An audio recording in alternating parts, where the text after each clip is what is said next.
Awali aktivitas dan pelayanan Anda melalui renungan pagi menjadi putra dan putri Allah. Terdengar panggilan Roh untuk mengangkat salib, dan mereka yang mengangkat salib akan menemukan bahwa salib mengangkat mereka.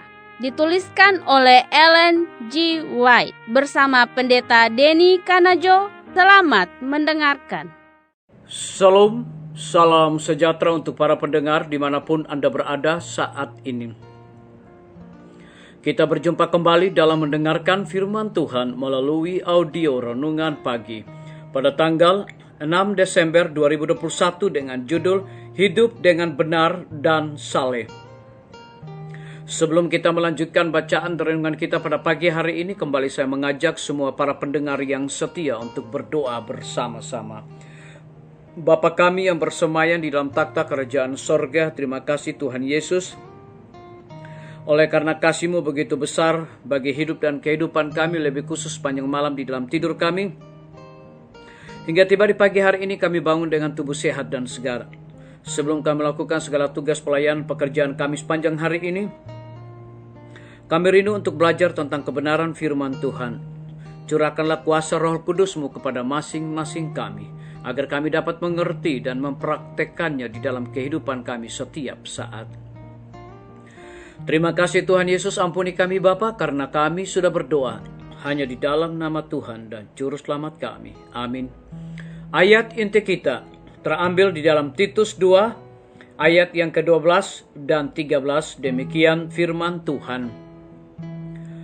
Ia mendidik kita supaya kita meninggalkan kefasikan dan keinginan-keinginan duniawi, dan supaya kita hidup bijaksana, adil dan beribadah di dalam dunia sekarang ini, dengan menantikan penggenapan pengharapan kita yang penuh bahagia dan penyataan kemuliaan Allah yang maha besar dan Juru Selamat kita, Yesus Kristus. Mari kita ikuti penjelasannya. Oh, sekiranya hati kita dapat dikesankan dengan pentingnya hidup suci, agar dunia boleh mengetahui kita bahwa kita telah bersama-sama dengan Yesus dan telah belajar kepadanya. Nilai kekristenan tidaklah tergantung atas talenta-talenta yang cemerlang, kelahiran yang mulia, kuasa-kuasa ajaib, melainkan pada hati yang bersih, suatu hati yang disucikan dan dihaluskan, merefleksikan rupa ilahi. Hadirat Allah lah yang telah menyerahkan hidupnya bagi kita, yang menjadikan jiwa itu indah. Orang yang berdoa adalah orang yang memiliki kuasa. Janganlah biarkan perkara-perkara kecil menyerap waktu dan perhatianmu. Hendaklah pikiranmu selalu dipelihara pada perkara-perkara mulia dalam firman Allah. Suatu penyelidikan segala perkara ini akan memberikan kepadamu kekuatan yang akan menyelamatkan engkau melalui segala pencobaan dan kesukaran akhir zaman ini, dan membawa engkau kepada tempat di mana engkau akan berjalan dengan jubah putih bersama Kristus, oleh sebab engkau layak untuk itu. Dalam firman Allah yang dipelajari dan dituruti, kita beroleh suatu penuntun dan instruksi rohani bahwa bentuk-bentuk kejahatan yang terburuk dalam diri kita dapat dikalahkan di bawah disiplin hukumnya. Jikalau segala pengajaran ini dijadikan pengaruh yang mengawasi di dalam hidup kita, jikalau pikiran dan hati ditaklukkan kepada kuasanya yang menahan kita, maka segala kejahatan yang sekarang ini terlihat di dalam gereja-gereja dan di dalam keluarga-keluarga tidak akan mendapat tempat.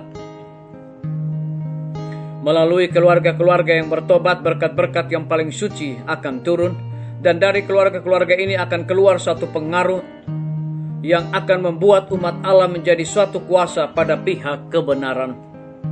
Sekaranglah waktunya untuk berjaga-jaga dan berdoa, menjauhkan segala pemenjaan diri, segala kesombongan, segala kepentingan diri. Saat-saat berharga yang sekarang ini oleh banyak orang digunakan lebih buruk daripada kesia-siaan, seharusnya digunakan dalam meditasi dan doa. Pada hari ketika Kristus dimahkotai, Dia tidak akan mengakui sebagai miliknya sesuatu dari mereka yang cacat atau berkerut atau sejenisnya. Tetapi kepada umatnya yang setia, Dia akan memberikan mahkota kemuliaan kekal.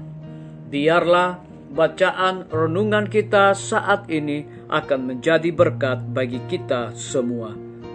Mari kita tunduk kepala dan kita berdoa. Bapa di sorga, terima kasih oleh karena firman Tuhan di pagi hari ini memberikan kekuatan dan semangat bagi kami untuk melakukan pelayanan pekerjaan kami sepanjang hari ini. Lebih daripada itu, memberikan penekanan khusus kepada kami. Sekaranglah waktunya untuk berjaga-jaga dan berdoa, menjauhkan segala pemenjaan diri, segala kesombongan, segala kepentingan diri. Saat-saat berharga yang sekarang ini oleh banyak orang digunakan lebih buruk daripada kesia-siaan seharusnya digunakan dalam meditasi dan doa. Terpujilah nama Tuhan. Pada pagi hari ini hamba berdoa untuk pemerintah kami.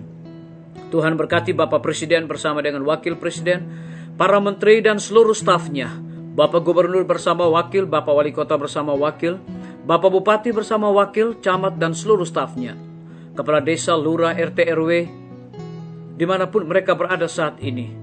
Kiranya Tuhan lindungi pelihara mereka, curahkan hikmat dan pengetahuan sorga, agar mereka dapat menjalankan roda pemerintahan boleh sesuai dengan amanat dan titah Tuhan. Kami berdoa untuk para tim medis. Tuhan berkati dokter, perawat, bidan, dan semua para pekerja kesehatan yang ada di setiap rumah sakit bahkan puskesmas yang ada di Indonesia. Tuhan lindungi pelihara mereka, berikan sukacita bagi mereka untuk melaksanakan tugas dan pelayanan mereka dengan sebaik-baiknya. Kami menyerahkan pimpinan-pimpinan organisasi gereja Tuhan, dari tingkat yang tertinggi sampai kepada gembala jemaat. Tuhan lindungi pelihara mereka. Saat ini mereka membutuhkan kuasa Roh Kudus untuk menjalankan tugas dan tanggung jawab mereka. Guru-guru, kepala sekolah, dan semua siswa di setiap lembaga pendidikan, kiranya Tuhan lindungi dan pelihara mereka, berikan mereka kekuatan, kesehatan, hikmat dan pengetahuan sorga, agar dapat menjalankan tugas mereka dengan penuh sukacita, dan biarlah para siswa menggunakan waktu untuk belajar dengan sungguh-sungguh. Hamba juga berdoa untuk TNI, Polri, PNS, wira swasta, petani, pedagang, nelayan, ojek online, dan saudara-saudara kami yang ada di dalam penjara. Tuhan lindungi dan pelihara mereka dan cukupkan segala kebutuhan mereka. Kami berdoa untuk para pendengar yang setia dimanapun mereka berada saat ini yang berulang tahun. Dengan bertambahnya usia yang Tuhan percayakan dalam hidup mereka, mereka selalu bersyukur dan melayani Tuhan senantiasa. Yang berada di dalam kebimbangan ketidakpastian hidup, Tuhan berikan iman yang teguh untuk mereka terus berharap kepada Tuhan dengan sungguh-sungguh. Terima kasih Tuhan Yesus, ampuni kami Bapa, karena kami sudah berdoa hanya di dalam nama Tuhan dan Juru Selamat kami. Amin. Sampai jumpa. Tuhan Yesus memberkati kita semua.